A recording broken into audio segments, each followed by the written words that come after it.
جربتي تحطي الملوخية على الفراخ من غير ما تخلطيها وكمان تديها صدمة عشان تطلعي احلى طبق شوربة؟ يلا بقى نسمي الله ونقول اللهم صل وسلم وبارك على سيدنا مولانا محمد وعلى اله واصحابه اجمعين. ما تنسوش بقى اللايك حلوين وكومنتي حلو زيكم تشجعوني بيه. هنا بقى معايا فراخة غسلاها كويس قوي بالملح والليمون. طبعا الملح والليمون قدرة على اي زفارة فراخ. هنا بقى جبت بقى بصلاية كبيرة حلوة كده، رحت بشرها. التوابل بقى بتاعتي عبارة عن ربع معلقة كاري، ربع معلقة فلفل اسمر. طبعا من كل التوابل اللي انا هحطها هحط ربع معلقه، الا طبعا الملح حسب الرغبه. الملح حطيت معلقه صغيره من الملح، وضفت كمان ربع معلقه من العشر بهارات او السبع بهارات، ايه حسب المتوفر عندك.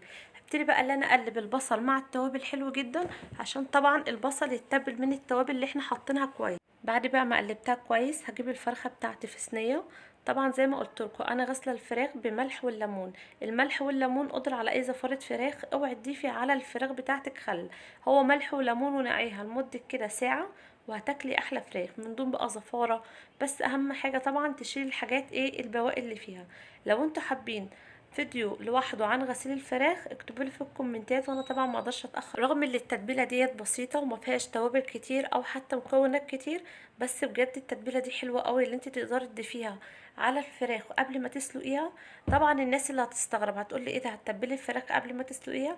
ايوه بالظبط، هتطلعي احلى طبق شوربه وفي نفس الوقت هتطلعي فراخ مشويه ومسلوقه في نفس الوقت. هنا بقى دعكتها كويس قوي بالتتبيله اللي انا عملتها. طبعا لو انت مش مستعجله ممكن تتبليها وتسيبيها وقت ما تيجي تعمليها. لو مستعجله هتروحي جايبه الحله على النار مسخنها كويس قوي، تنزلي بالفراخ وهتديها صدمه، ودي اهم نقطه.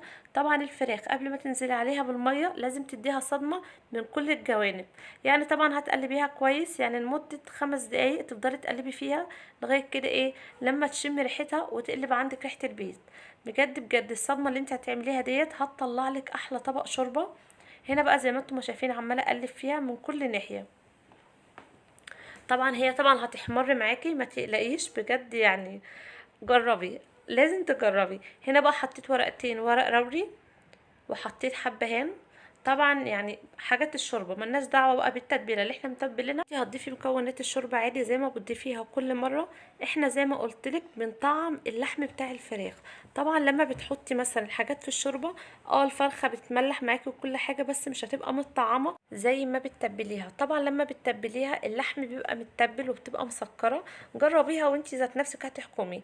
هنا بقى زي ما قلت لكم بقلبها كويس جدا. بس هحط طبعا حبهان ورق لوري وهحط فلفل اسمر وهحط ملح. بس خلي بالك وانت بتحطي الملح ما تكتريش قوي عشان ما تملحش منك.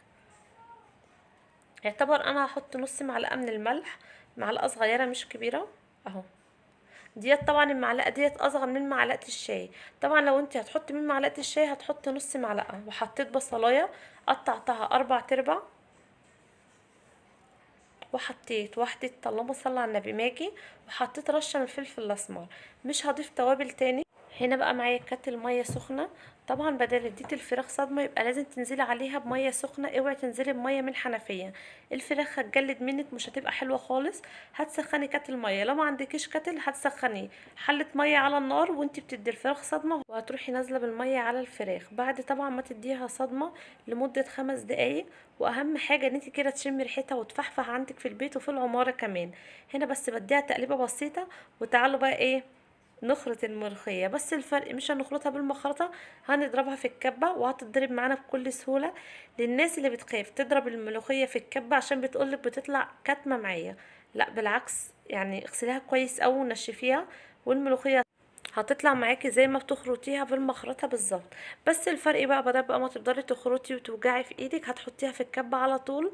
هتضربيها لمدة دقيقتين 3. هو الموضوع سهل وبسيط جدا. حطي حلة الشوربة على النار واضربي الملوخية يا ست الكل. هنا بس رحت اجيب معلقة، شايفين عرفت من خيال ايدي.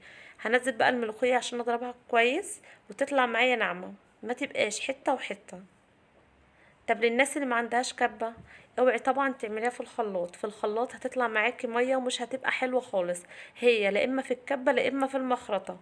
طبعا لو انت ما عندكيش كبه هتخلطيها بالمخرطه. تعالوا بقى نشوف بقى الفراخ بعد ما استوت. شايفين شكل الشوربه عامل ازاي؟ بجد شوربه صافيه، واقسم بالله ما ضفت اي حاجه غير اللي انا ضفتها. شايفين الشوربه لونها اصفر وحلوه جدا، اكن كده الفراخ بلدي مش بيضه خالص. شايفين الفراخ محمره، ومش قادره اوصف لكم والله ريحه الشوربه اكنها فراخ مشويه.